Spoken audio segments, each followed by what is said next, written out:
Breaking news చూస్తున్నాం. తిరుపతిలో మాజీ TTD chairman Bhumana Karunakar Reddy media సమావేశం నిర్వహించారు.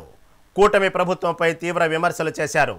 వైసీపీపై తప్పుడు ఆరోపణలు చేసిన కూటమి ప్రభుత్వం ఇప్పుడు వారే తప్పు కప్పిపుచ్చుకునేందుకు చాలా ప్రయత్నం చేస్తున్నారని ఆరోపించారు. కూటమి ప్రభుత్వంలో నకిలీ మద్యం ఏరులై పారుతుందని, అన్ని వైన్ షాపుల్లో దొరికేది నకిలీ మద్యమే అంటూ విమర్శించారు. జయచంద్ర రెడ్డి లాంటి వ్యక్తులు ప్రతి నియోజకవర్గంలో నకిలీ మద్యాన్ని తయారు చేస్తున్నారని చెప్పుకొచ్చారు. అత్యద్భుతమైనటువంటి నిర్వహణ జరిగినట్టుగా బ్రహ్మోత్సవాలను ముఖ్యమంత్రి చంద్రబాబు నాయుడు గారు ఒక పెద్ద సందేశం ఇచ్చినారు.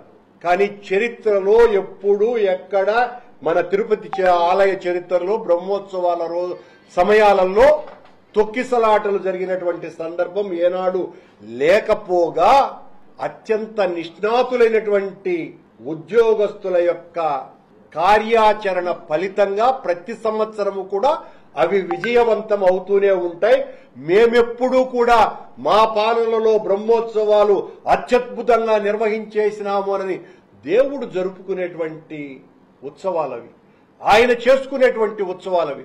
వాటిల్ని కూడా మా పాలనలో అత్యద్భుతంగా నిర్వహించినారు అనేటువంటిది. నిజానికి గరుడ సేవ రోజున బిఆర్ నాయుడు గారి సైన్యం దాదాపు 500 మంది వాహన సేవ ముందర కిటకిటలాడుతూ ఉంటే, ముందు రోజున రెండవ రోజున ఉంటే ఈవో గారు చాలా తీక్షణమైనటువంటి కోపం ప్రదర్శించిన సంఘటన జరిగిందా లేదా? మరుసటి రోజు ఉదయం వాహన సేవలో బిఆర్ నాయుడు గారు మాయమైపోయిన మాట నిజమా కాదా? ఆ తరువాతనే కాస్త జాగ్రత్త వహించిన మాట వాస్తవమా కాదా?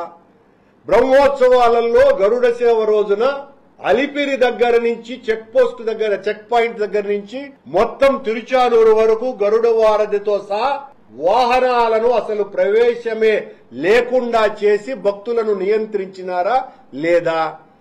భక్తులను నియంత్రించి బ్రహ్మోత్సవాలు ఘనంగా జరిపినాము అని చెప్పుకుంటే అది ఎలా క్రెడిట్ అవుతుంది? దానికి సమాధానం చెప్పాలి కదా.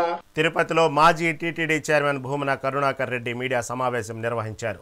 కూటమి ప్రభుత్వంపై తీవ్ర విమర్శలు చేశారు. వైసీపీపై తప్పుడు ఆరోపణలు చేసిన కూటమి ప్రభుత్వం ఇప్పుడు వారే తప్పు కప్పిపుచ్చుకునేందుకు చాలా ప్రయత్నం చేస్తున్నారని ఆరోపించారు. కూటమి ప్రభుత్వంలో నకిలీ మద్యం ఏరులై పారుతుందని, అన్ని వైన్ షాపుల్లో దొరికేది నకిలీ మద్యమే అంటూ విమర్శించారు. జయచంద్ర రెడ్డి లాంటి వ్యక్తులు ప్రతి నియోజకవర్గంలో నకిలీ మద్యాన్ని తయారు చేస్తున్నారని చెప్పుకొచ్చారు.